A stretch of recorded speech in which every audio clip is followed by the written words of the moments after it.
Halo sahabat penonton setia si Raja Langit, kali ini admin akan membahas Su-35 yang gagal dibeli Indonesia. Sebelum admin masuk dalam pembahasan, harap penonton setia simak berita ini sampai habis supaya tidak gagal paham. Dikutip zonajakarta.com, Indonesia gagal mengamankan 11 unit Su-35 dari Rusia. Indonesia awalnya memang membutuhkan Su-35. Su-35 dari nantinya akan dipakai Indonesia untuk menggantikan armada F-5 Tiger II yang sudah dipensiunkan. Skadron Udara 14 TNI AU lah yang seharusnya akan mengoperasikan Su-35.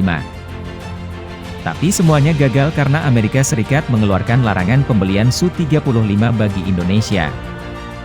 AS akan menjatuhkan sanksi CAATSA apabila Indonesia nekat membeli Su-35. Indonesia kemudian patuh, tak mau lagi melanjutkan pembelian Su-35. Sanksi CAATSA ini juga mengancam Aljazair dan Mesir. Kedua negara tersebut diketahui hendak membeli Su-35 namun dilarang oleh AS. Bahkan AU Mesir sudah menerima beberapa unit Su-35 dari Rusia. Tapi setelah itu AS mencak-mencak melarang Su-35. Dilarang malahan beberapa waktu ini peminat Su-35 jadi bertambah. Adalah Turki yang hendak membeli Su-35. Turki berniat membeli Su-35 karena Kongres AS melarang penjualan F-16 tambahan bagu Ankara. Padahal Lockheed Martin sudah memberi lampu hijau, apalagi Washington oke-oke saja akan penjualan ini. Namun Kongres AS malah melarang padahal Turki merupakan anggota NATO.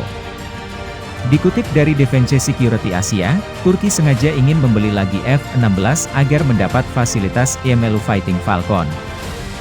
Seperti diketahui jika Turki mengoperasikan ratusan unit F-16 sebagai tulang punggung udara mereka.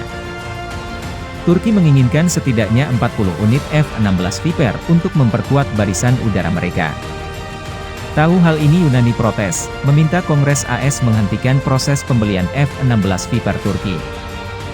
Selain itu Turki juga memiliki S-400, alasan lain mengapa Viper tak boleh dijual ke sana.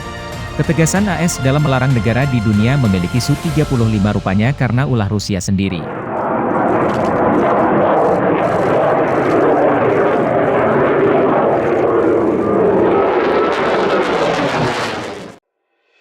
Dikutip dari History.com, semua diawali pada tahun 2013 di mana Ukraina dilanda krisis keamanan yang menentang keputusan Presiden Viktor Yanukovych yang hendak integrasi ekonomi dengan Uni Eropa.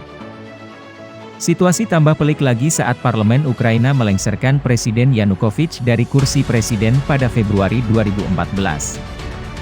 Jatuhnya Yanukovych membelah Ukraina jadi dua kubu, pro-Uni Eropa dan pro-Rusia. Keadaan semakin parah saat warga pro-Rusia di Crimea meminta bantuan Moskow untuk menyelesaikan konflik dalam negeri Ukraina pada 2014. Tanpa pikir panjang Rusia mengirimkan batalion tempurnya ke Crimea dan mendudukinya didasarkan pada kepentingan politik serta ekonomi. Uni Eropa mengecam intervensi Rusia di sana di mana situasi berubah jadi perang. Keadaan semakin semerawut lagi pada Oktober 2015 ketika Malaysia Airlines MH17 kena sengat rudal pertahanan anti-udara buatan Rusia di wilayah udara Ukraina yang menewaskan 298 penumpang. Rudal itu diduga dioperasikan para pemberontak yang didukung Rusia. Walhasil AS marah akan kelakuan Rusia di sana, Presiden Donald Trump kemudian merancang sanksi ekonomi untuk memperlemah Moskow yang kini dikenal dengan nama CAATSA. Jadi ada faktor Malaysia Airlines dan serangan Rusia ke Ukraina yang melahirkan sanksi CAATSA dan imbasnya di masa depan Indonesia gagal membeli Su-35.